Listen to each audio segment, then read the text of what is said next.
आता है कि मर्द का स्पर्म कभी नहीं खत्म होता, नहीं, क्वालिटी कमजोर होने लगती है किसी की मर्दों शादी की। होती है तो बहुत सारे लोग प्लानिंग करते हैं, क्योंकि अगर कोई शादी हुआ तो लोगों को रहता है कि अच्छे से रहें थोड़ा-सा, और 1 साल 2 साल बाद लोगों को लगता है कि अब हम लोग को बच्चा पैदा करना चाहिए। तो क्या 1 2 साल 3 साल गैप देना ठीक है, या शादी के फ़ौरन बाद आपको बच्चा ये करना रमज़ान चाहिए? स्टार्ट हो गया, आज दूसरा रोज़ा है।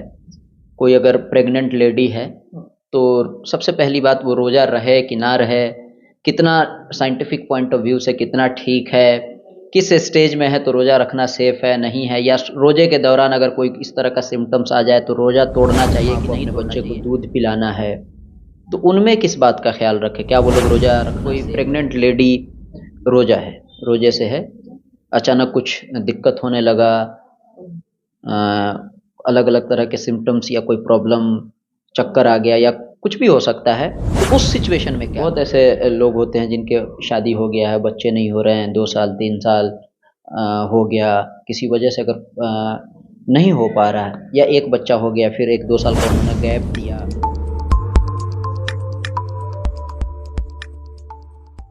तो आप सबको पता है रमज़ान स्टार्ट हो गया है, आज दूसरा रोज़ा है। आप सबको पता है मेडिसिन के डॉक्टर के पास हम लोग गए थे, और रोज़ा में किन किन बातों का ख्याल रखें, इन तमाम चीज़ों को जानने की हम लोगों ने कोशिश की थी। इसी बीच अभी सीवान के मशहूर गायनेकोलॉजिस्ट वंदना कुमारी के पास हैं हम लोग, वंदना मैटरनिटी सेंटर में है। आप सबको पता है मैडम का ऑलवेज हम लोग अलग अलग टॉपिक पे बात करते रहते हैं।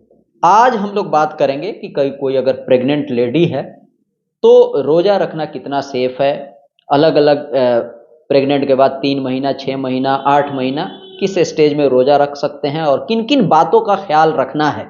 इसके अलावा जिन जिन वैसे वैसे दंपति, वैसे लोग जिनके बच्चे नहीं हो रहे हैं, तो मैडम के पास लोग आते हैं, ट्रीटमेंट कराते हैं, और बहुत बेहतरीन रिस्पॉन्स है। वो ऐड वगैरह में भी आप सब लोग देखते रहते हैं। तो आप भी, अगर आपका बच्चा नहीं हो रहा है, किसी तरह का कोई भी इशू है, कोई भी प्रॉब्लम है, तो मैडम से आप लोग संपर्क कर सकते हैं। मैडम, स्वागत है हमारे चैनल पर। बहुत बहुत धन्यवाद। मैं जी। डॉक्टर वंदना, स्त्री एवं प्रसूति रोग विशेषज्ञ, सीवान, बिहार। जी। आप सभी को रमजान की बहुत बहुत बधाई। आप लोग स्वस्थ रहें, यही कामना है। जी। ठीक। मैडम, रमज़ान स्टार्ट हो गया, आज दूसरा रोज़ा है। कोई अगर प्रेग्नेंट लेडी है, तो सबसे पहली बात वो रोज़ा रहे कि ना रहे, कितना साइंटिफिक पॉइंट ऑफ व्यू से कितना ठीक है, किस स्टेज में है तो रोज़ा रखना सेफ़ है, नहीं है, या रोज़े के दौरान अगर कोई इस तरह का सिम्पटम्स आ जाए तो रोज़ा तोड़ना चाहिए कि नहीं तोड़ना चाहिए, इन्हीं चीज़ों से रिलेटेड हम लोग बात करेंगे। जी। देखा जाए, ये एक इंडिविजुअलाइज्ड चीज़ है, मतलब हर किसी का शरीर अलग है, तो ये हम एक यूनिवर्सल नियम नहीं लगा सकते हैं कि आपको रोज़ा करना है या नहीं ही करना है। ठीक है? अगर पहले 3 महीने में, जैसे किसी औरत की प्रेगनेंसी अभी-अभी शुरू ही हुई है, वो पहले 3 महीने की प्रेग्नेंट है, तो वैसे महिलाओं में क्या होता है कि ऑलरेडी उन्हें काफ़ी उल्टियाँ होती हैं, हमेशा उल्टी जैसा मन बना रहता है, वीकनेस रहता है, उन्हें कोई खाना अच्छा नहीं लगता है। तो अगर वो औरत फास्टिंग करती है, तो ऑब्वियसली उन्हें दिक्कत होगा। तो पहले 3 महीना में बेहतर है कि आप ना करें।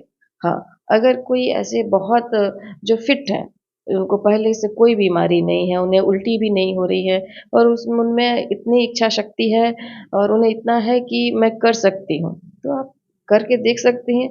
लेकिन किसी भी पॉइंट ऑफ टाइम पे आपको ऐसा लग रहा है कि नहीं, मुझे दिक्कत आ रही है, तो बेहतर है कि ना करें। ज़्यादातर महिलाओं को समस्या होती ही है पहले 3 महीना में, तो बेहतर है कि ना करें। पहले 3 महीने के लिए ये बात हो रही है। ठीक है। आगे का उसके बाद का फिर 3 महीने से 6 महीने के बीच में? हाँ, अगर अब हम लोग जो चौथे महीने से शुरू होता है, चौथे से साढ़े 6-7 महीने तक का जो पीरियड होता है, उसमें क्या होता है कि औरतों को उल्टी वगैरह की समस्या से थोड़ा-सा निजात मिल गया रहता है, उन्हें भूख लगना शुरू हो जाता है। बच्चे का भी वज़न ऐसा नहीं रहता है कि उन्हें तकलीफ़ हो। तो वैसे में आप अगर रोज़े रखना चाहती हैं और आप फिट हैं, आपको कोई परेशानी नहीं है, तो आप रख सकती हैं। हाँ, लेकिन अगर आपको दिक्कत है तो कभी भी नहीं रिकमेंडेड है कि करें, और इस्लाम ने भी इसकी छूट दे रखी है कि जो प्रेग्नेंट महिलाएं हैं या जो लैक्टेटिंग हैं, जो दूध पिला रही हैं, वो रोजे ना रखें। रोजे में रोजे रखने में है कि आपको 14 से 15 घंटे का नील ओरली रहना होता है, पानी भी नहीं पीना होता है। तो उसमें डिहाइड्रेशन की समस्या बहुत आती है। एनर्जी तो आपको फैट भी बर्न करके मिल जाता है शरीर से, तो डिहाइड्रेशन एक बहुत बड़ी समस्या आती है। और अगर हम बात करें फिर लास्ट के 3 महीनों की, जहाँ पे 8वां 9वां महीना हो रहा हो, उसमें बच्चे का वजन बढ़ा रहता है। औरतों को भी पेट में इतनी कैपेसिटी नहीं रहती है कि अगर वो चाहें तो एक बार में बहुत सारा खाना खा सके या पानी पी सके। तो वैसे में जो नॉर्मली जो नॉन प्रेग्नेंट है, उनमें तो अब जब जैसे चाहें वो खा सकते हैं, पानी पी सकते हैं। लेकिन प्रेगनेंसी में है कि कई बार होता है कि कोई भी बीमारी नहीं है, वो खा भी रही हैं, लेकिन वो एक बार में ज़्यादा खाना नहीं खा पाती हैं, एक बार में ज़्यादा पानी नहीं पी पाती हैं, क्योंकि उनके स्टमक में उतनी कैपेसिटी ही नहीं रहती है। पूरे गले में जलन हो रखा रहता है। तो ऐसे में अगर आपका स्वास्थ्य अलाउ नहीं करता है तो ना करें। अगर आप फिट हैं, आपको कोई परेशानी नहीं है, कोई मेडिकल इश्यू नहीं है, डायबिटीज़, शुगर कुछ भी नहीं है, लीवर में कोई समस्या नहीं है, तो आप रख सकते हैं। दूसरा है एक उपाय कि अगर आपको करना ही है तो सारे रोजे एक साथ लगातार ना करें। आप उसे ब्रेक कर के करें कि आज एक कर लिया है, 1-2 दिन का ब्रेक ले लिया, फिर दूसरे दिन किया, ताकि आपका हाइड्रेशन, न्यूट्रिशन मेंटेन रहे, इलेक्ट्रोलाइट इम्बैलेंस ना हो। अच्छा, कोई जो अगर प्रेग्नेंट लेडी है, आपने बताया कि अगर वो अच्छा फील कर रही हैं, सारी चीज़ें फेवरेबल कंडीशन है उनके लिए, तो अगर वो रोज़ा अगर रहती हैं, तो किन-किन बातों का ख़्याल रखें? सेफ़ली कैसे वो कर सकें रोज़ा को? अपना डाइट जो है या डिहाइड्रेशन का दिक्कत नहीं हो, सेहरी में क्या लें, इफ्तार में क्या लें, रात में फिर खाना लोग भी खाता है, लो तो इनमें किन बातों का ख़्याल रखें, ताकि किसी तरह का कोई दिक्कत ना आए प्रेगनेंसी में? देखा जाए, अगर कोई प्रेगनेंसी ऐसे चाह रही हैं कि हमको रोज़ा रखना है, तो रोज़े शुरू करने से पहले जो भी उनका डाइट हो, उसमें वो हरी सब्जियाँ, फूल, ये फ्रूट्स जो इन्हें बोलते हैं, वो लें, पानी की मात्रा ज़्यादा लें। आप कॉफ़ी, चाय, जंक फूड ये सब ना लें। टेंशन से दूर रहें, पॉजिटिव रहें, क्योंकि बहुत बार होता है कि जब आप स्पिरिचुअली किसी चीज़ से जुड़े रहते हैं तो आपको एक शक्ति मिलती है, एक आता है, अंदर से विश्वास होता है कि हो जाएगा। अगर ऐसा रहेगा तो आप रमज़ान का महीना भी निकाल सकते हैं। लेकिन हाँ, अगर तकलीफ़ हो रही है तो नहीं करना है। जो टिप्स है कि बस यही है कि पानी, जब आप रोज़े तोड़ रही हैं तो पानी का मात्रा ज़्यादा रखें शरीर में, फ्रूट्स लें, ग्रीन वेजिटेबल्स लें, स्पाइसी फूड से बचें, कोई भी अननेसेसरी एक्सरसाइज ना करें, ज़्यादा फिजिकल एक्टिविटी में संलग्न ना हो। जी, एक और चीज़, कोई ब्रेस्ट फीडिंग है, कोई बच्चा अभी 2 महीने का है, 3 महीने का है, माँ को अपने बच्चे को दूध पिलाना है, तो उनमें किस बात का ख़्याल रखें? क्या वो लोग रोज़ा रखना सेफ़ है? देखिए, जब आप एक जनरेशन को नरिश कर रहे होते हैं, एक बच्चे को पाल रहे होते हैं, अगर वो बच्चा फुल्ली आप ही के दूध पे निर्भर है, तो फास्टिंग में कई बार होता है कि दूध कम होने लगता है, क्योंकि आप खा नहीं रहे हैं, पानी नहीं पी रहे हैं। अगर आपको लग रहा है कि नहीं, मेरे दूध में कोई कमी नहीं आ रही है, मेरा बच्चे का पेट भर जा रहा है, मुझे कोई तकलीफ़ नहीं हो रही है, बच्चे को कोई तकलीफ़ नहीं हो रही, तो आप कंटिन्यू करें। अगर आपको लग रहा है कि नहीं, दूध मेरा कम हो गया है, बच्चा तकलीफ में है, तो फिर तो कोई फ़ायदा नहीं हुआ, है ना? एक और चीज़, कोई प्रेग्नेंट लेडी रोज़ा है, रोज़े से है, अचानक कुछ दिक्कत होने लगा, अलग-अलग तरह के सिम्पटम्स या कोई प्रॉब्लम, चक्कर आ गया या कुछ भी हो सकता है, तो उस सिचुएशन में क्या करें? कि वैसा नौबत आ गया कि अब रोज़ा तोड़ देना चाहिए, तो क्या रोज़ा तोड़ देना चाहिए या जो मगरिब शाम का इंतज़ार करना चाहिए? नहीं, अगर पेशेंट मतलब प्रेगनेंसी में उसे दिक्कत आ रही है, उसको चक्कर आ रहा है, तो चक्कर आने तक का इंतज़ार ना करें, गिरने तक का इंतज़ार ना करें। बेहतर है कि आप रोज़े माफ़ी माँग लीजिए खुदा से कि मैं अगली बार कर लूँगी, क्योंकि आप उस वंश को चलाने का काम ज़िम्मा लिया है आपने, तो आपका हेल्थ और आपके बच्चे का हेल्थ ज़्यादा ज़रूरी है। रोज़े आप साल भर में पूरे तो करने का नियम है, तो आप कर सकते हैं। एक और चीज़ मैडम हम समझने की कोशिश करेंगे, कोई भी है नॉर्मल, अगर कोई रोज़ा रखता है, फास्टिंग करता है किसी भी धर्म में, तो मेडिकल पॉइंट ऑफ व्यू से अगर बात की जाए, फ़ायदा है कि नुकसान है कि क्या है? फ़ायदा है। जी। इंटरमिटेंट फास्टिंग का फ़ायदा है। हम्म। फास्ट फ़ायदा ये है कि हमारी बॉडी की क्लीनिंग हो जाती है। हम उस पीरियड में अपने आप को रिस्ट्रिक्ट कर रहे हैं कि हम ज़्यादा कार्बोहाइड्रेट ना लें, ज़्यादा रात में ना खाएं, शाम में 5-6 बजे जो खा लिया उसके बाद सुबह तक मैंने 10 से 12-15 घंटे का एक ब्रेक ले लिया, तो हमारी बॉडी की क्लीनिंग हो जाती है, बॉडी हमारा डिटॉक्सिफाई होता है, वेट मैनेजमेंट होता है, बीपी शुगर के लोगों के लिए भी फ़ायदेमंद है। हाँ, शुगर अगर किसी का बहुत ही ज़्यादा अनकंट्रोल है तब तो फास्टिंग नहीं है, अगर वो ऐसे शुगर की दवाइयाँ ले रहे हैं तो। बाकी फास्टिंग का है अच्छा सर। हाँ, फायदा। आजकल जो बीमारियां औरतों में काफ़ी चल रही हैं, पीसीओडी, उसमें भी वेट मैनेजमेंट बोला जाता है। तो वेट मैनेजमेंट में ऐसा नहीं है कि आप एकदम से कुछ भी ना खाएं, आपको ऐसा डाइट लेना है जहाँ पे आपका बॉडी का जो मास है वो ना कम हो बल्कि फैट वहाँ से फैट पिघले, जो बॉडी फैट और मसल्स का रेशियो वो मेंटेन रहे, तो इस हिसाब से फास्टिंग करना हो। एक और चीज़ मैडम, बहुत ऐसे लोग होते हैं जिनके शादी हो गया है, बच्चे नहीं हो रहे हैं, 2 साल 3 साल हो गया, किसी वजह से अगर नहीं हो पा रहा है, या एक बच्चा हो गया फिर 1-2 साल का उन्होंने गैप दिया और फिर प्रेग्नेंट होने में दिक्कत आ रही है, तो वो क्या है? उसके लिए गायनेकोलॉजिस्ट के पास आना कितना ज़रूरी है? आपके पास तो इस तरह के बहुत सारे केस आते हैं। देखिए ये इसमें तो मैं बोलूँगी कि इन्वेस्टिगेशन ज़रूरी है।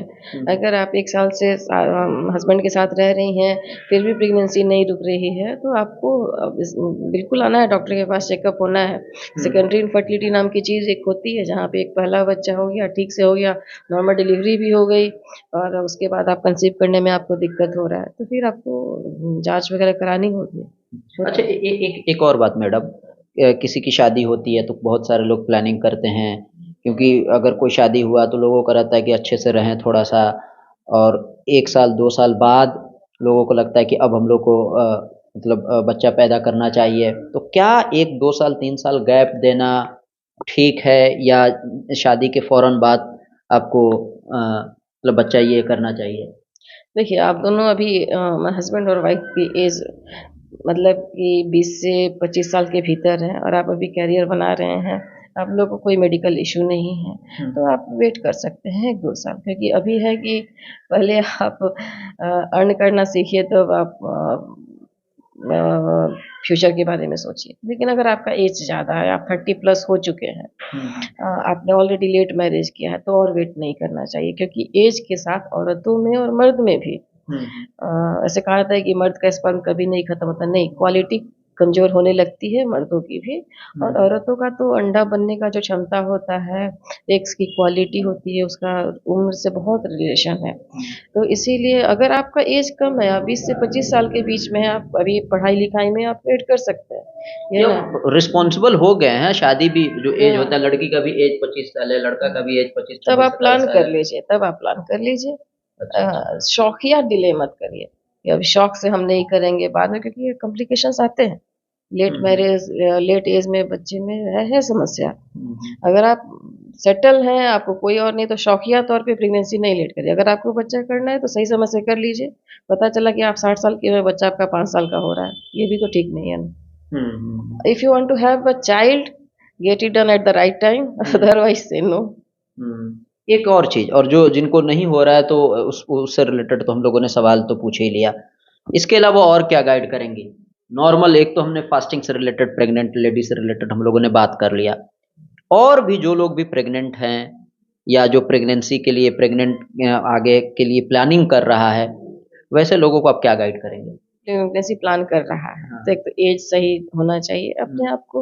अगर आपकी फैमिली भी में किसी को डायबिटीज़ है, जैसे आपके मम्मी पापा को डायबिटीज़ है, शुगर बीपी का शिकायत है, या हीमोफीलियाज है, जैसे ब्लड डिसऑर्डर है, तो बेहतर है कि आप इसको चेक करा लें एक बार कि आप मेडिकली फिट हैं, तो आप प्रेगनेंसी प्लान कर लीजिए, बिल्कुल कर लीजिए। चलिए, बिल्कुल वीडियो ख़त्म करेंगे, बहुत सारे लोगों का कन्फ्यूजन होगा और रहता भी है, तो कहीं न कहीं हम लोग की कोशिश होती है कि अलग-अलग फ़ील्ड के अलग-अलग लोगों से बात की जाए, ताकि आप लोगों को घर बैठे आपको इन्फॉर्मेशन मिले। ये वीडियो देख के आप बहुत सारी चीज़ें आप लोग समझ सकते हैं। बाकी अधिक जानकारी के लिए अगर मैडम से अगर आप अपॉइंटमेंट लेना चाहते हैं, मैडम से अगर आप सजेस्ट लेना चाहते हैं, तो आप जो आपका सिवान का जो आपका जो राबाजी चौधरी का जो आपका डॉक्टर्स कॉलोनी है यहाँ पर, उसके जस्ट बगल में ही वंदना मैटरनिटी सेंटर है, ये हॉस्पिटल है। आके मैडम से आप मिल सकते हैं, अपना गाइडेंस वगैरह ले सकते हैं। फिलहाल चलिए अभी के लिए इतना ही, बने रहें, देखते रहें लगनदार।